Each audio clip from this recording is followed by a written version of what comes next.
क्या आपने कभी रात के अंधेरे में आकाश की ओर नजर उठाकर ये सोचा है कि ये विशाल ब्रह्मांड आखिर शुरू कहां से हुआ? न कोई दीवार, न कोई अंत, हर तरफ तारे, गैस, धूल और रहस्य। लेकिन ये सब आया कहां से? क्या कभी कुछ नहीं था? और उस कुछ नहीं में से सब कुछ कैसे बन गया?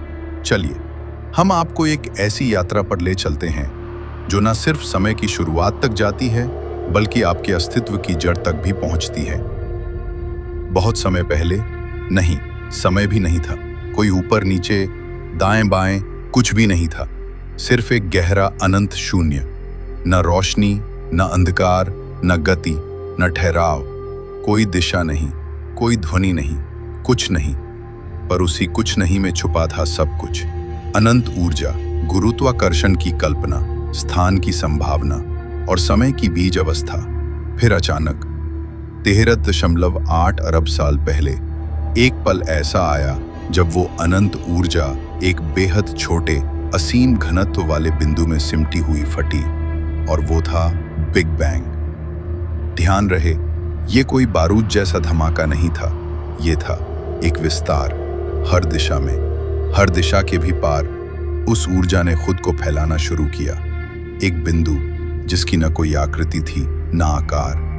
वही बिंदु समय बन गया, वही बिंदु स्थान बन गया, वही बिंदु अस्तित्व की पहली सांस बन गया। पल भर में तापमान अरबों डिग्री था, फिर तापमान गिरा और ऊर्जा से निकले मूल कण, क्वार्क्स, ग्लूऑन्स, इलेक्ट्रॉन्स, इनसे बने पहले परमाणु, हाइड्रोजन और हीलियम। यही बने ब्रह्मांड का पहला पदार्थ। लेकिन प्रकाश वो अभी नहीं था। शुरुआत के लगभग 38 करोड़ साल तक ब्रह्मांड अंधेरे में डूबा रहा। इसे कहा गया डार्क एजेस। फिर धीरे धीरे गुरुत्वाकर्षण ने इन गैसों को खींचना शुरू किया और बनने लगे पहले तारे। वे विशाल थे, गर्म थे और बहुत जल्द फट भी गए। लेकिन जब तक वे जले, उन्होंने ब्रह्मांड को उसकी पहली रोशनी दी, और वहीं से शुरू हुआ एक नया अध्याय। तारों से बनी आकाश गंगाएं, आकाश गंगाओं के भीतर और तारे, और फिर कहीं एक कोना, हमारी आकाश गंगा, मिल्की वे। मिल्की वे के एक धुंधले हिस्से में करीब 4.6 अरब साल पहले एक गैसीय बादल गुरुत्वाकर्षण के कारण सिकुड़ने लगा। धीरे धीरे वो बादल बीच से गर्म होता गया और बन गया सूरज। सूरज के चारों ओर घूमते घूमते धूल और गैस के टुकड़े आपस में टकराए, जुड़े और फिर बने ग्रह। उन्हीं में से एक, नीला, बादलों से घिरा, तरल जल से भरा हुआ पृथ्वी। यहां पृथ्वी पर जीवन ने जन्म लिया। शुरुआत बहुत सरल थी। अमाइनो एसिड्स, प्रोटीन, कोशिकाएं। लाखों वर्षों तक जीवन सूक्ष्म था, फिर धीरे धीरे जटिल हुआ। समुद्र से जमीन पर आया, फिर रेंगने लगा, फिर दौड़ने। फिर एक दिन चेतना ने जन्म लिया। सोचने वाला जीव पैदा हुआ, मनुष्य। और यहीं से शुरू हुआ आत्मचिंतन। मैं कौन हूं, कहां से आया हूं, क्या ये सब कुछ यूं ही है या किसी कारणवश? मनुष्य ने आकाश को देखा, टेलीस्कोप बनाया, ब्रह्मांड की गहराइयों में झांका और जाना वो खुद भी ब्रह्मांड की ही धूल है।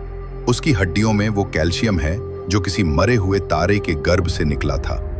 उसके शरीर में वो लोहा है जो अरबों साल पहले एक सुपरनोवा में बना था। उसका हर कण, हर परमाणु किसी न किसी तारे की राख है। पर ब्रह्मांड की कहानी यहीं खत्म नहीं होती। ये अब भी फैल रहा है। दूर की आकाश गंगाएं हमसे दूर जा रही हैं, इतनी दूर, इतनी तेज कि शायद एक दिन हम उन्हें देख भी ना पाएं। पर सवाल ये है, ये विस्तार हमेशा चलेगा या एक दिन सब जम जाएगा? बिग फ्रीज, या शायद फिर से सिकुड़ जाएगा? बिग क्रंच, या कुछ और? बिग रिप, जहां सब कुछ बिखर जाएगा? विज्ञान अब भी खोज रहा है, लेकिन एक बात तय है, ब्रह्मांड अब भी अपनी कहानी लिख रहा है, और हम, आप, मैं उस कहानी के पात्र हैं। न सिर्फ दर्शक बल्कि साक्षी। हम ब्रह्मांड को देख रहे हैं, समझ रहे हैं और खुद को जानने की कोशिश कर रहे हैं। तो अगली बार जब आप रात में तारों भरा आसमान देखें तो याद रखिए, आप तारे की राख हैं, आप उस विस्फोट की गूंज हैं, आप ब्रह्मांड की चेतना हैं जो खुद को देख रही है। डिकोडर गुरु पर हम ऐसे ही सवाल उठाते हैं और उन्हें समझने की कोशिश करते हैं। अगर आपको ये यात्रा पसंद आई तो जुड़े रहिए, क्योंकि ब्रह्मांड अभी खत्म नहीं हुआ है, ये तो बस शुरुआत है।